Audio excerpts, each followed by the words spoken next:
Germany sits at the center of Europe in more than one sense. Geographically, it connects the Baltic and North Sea regions in the north with the Alps in the south. Politically and economically, it has become one of the central anchors of the European Union. With more than 82 million people, Germany is the EU's most populous member state, and its location places it among many neighbors: Denmark, Poland, the Czech Republic, Austria, Switzerland, France, Luxembourg, Belgium, and the Netherlands. This dense network of borders has shaped Germany's history. It has rarely existed in isolation.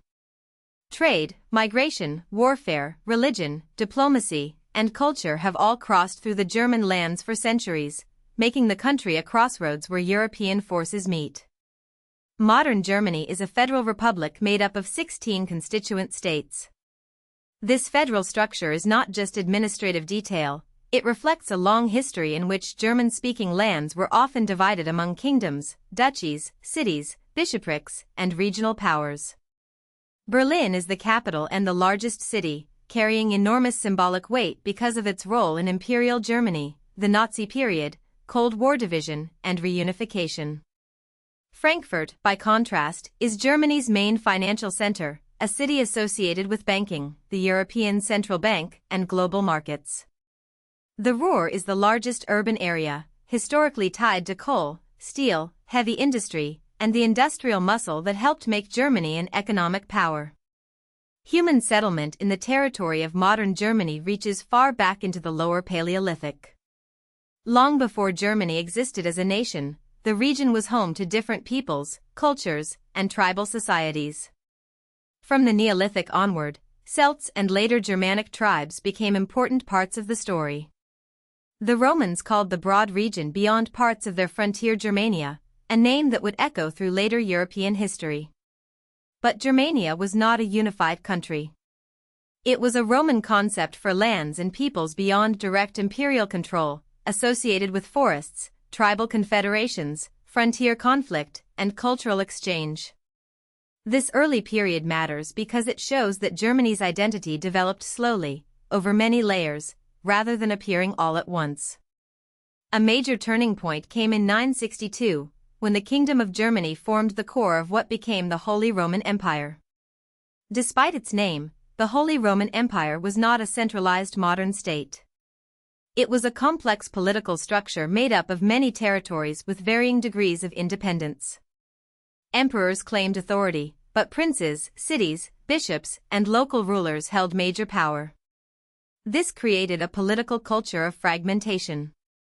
For centuries, the German lands were influential but divided. They produced important centers of commerce, law, religion, and culture, yet they did not form a single nation-state like France or England would earlier attempt to do.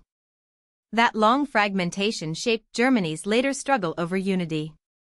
In the 16th century, northern German regions became the center of the Protestant Reformation. Martin Luther's challenge to the Catholic Church spread through printing, preaching, political alliances, and public debate. The Reformation was not simply a religious dispute, it transformed authority across Europe.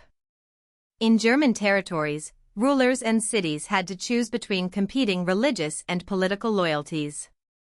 This deepened divisions inside the Holy Roman Empire and helped create a Europe where faith, power, and territory were tightly connected. Germany's central role in the Reformation is one reason its history cannot be understood only through armies and borders. Ideas also changed the map, and religious conflict left marks that lasted for generations. The Holy Roman Empire finally dissolved in 1806 during the upheaval of the Napoleonic Wars. Napoleon's dominance shattered old political structures and forced German territories to rethink their future. In 1815, after Napoleon's defeat, the German Confederation was formed. It was a loose association, not a unified nation-state, and it kept alive the question of what Germany should become. Should unity be led by Austria, by Prussia, or by a broader liberal national movement? The 19th century became a period of rising nationalism, economic integration, and political competition. Railways, industry, customs agreements, and military reform helped pull the German lands closer together, even before full political unification arrived. Modern German unification came in 1871 under the leadership of Prussia. This created the German Empire, a powerful new state in the heart of Europe.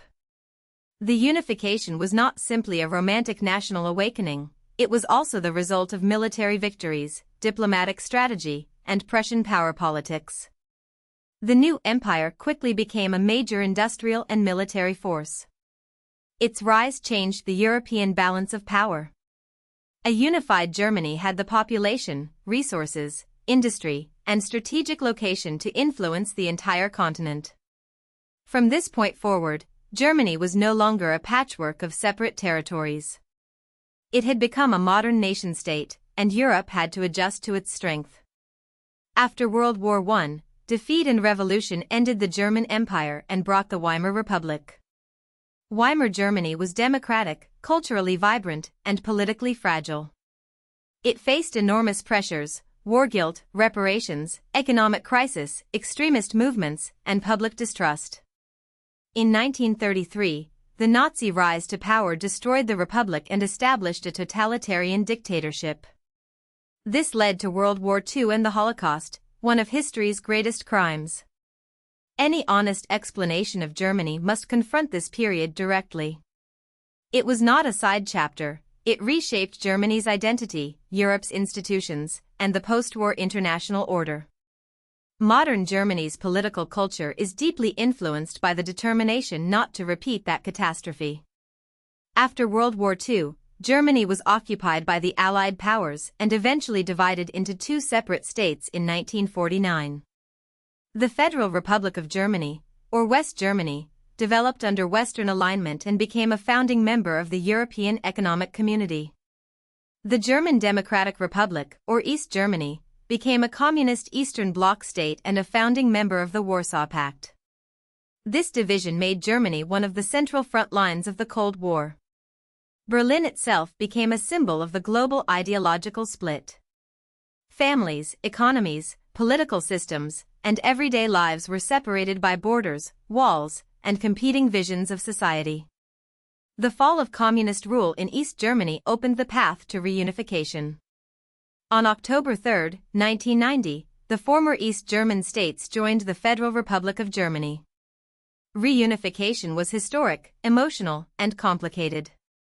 It restored national unity after decades of division, but it also required integrating different economies, institutions, infrastructure, and social experiences.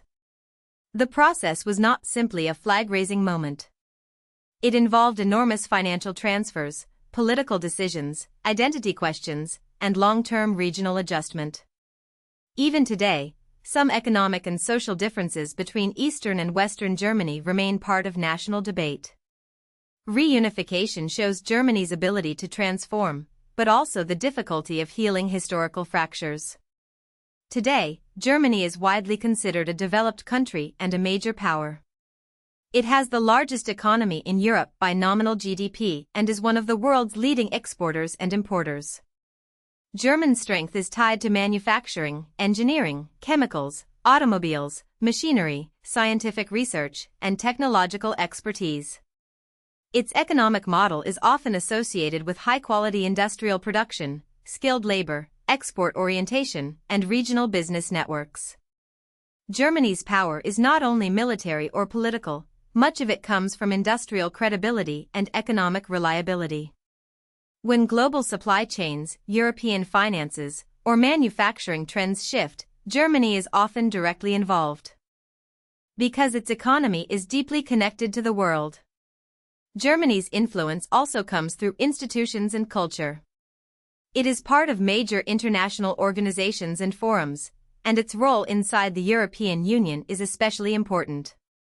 Decisions made in Germany can affect trade, energy policy, migration, currency stability, defense debates, and the future direction of Europe.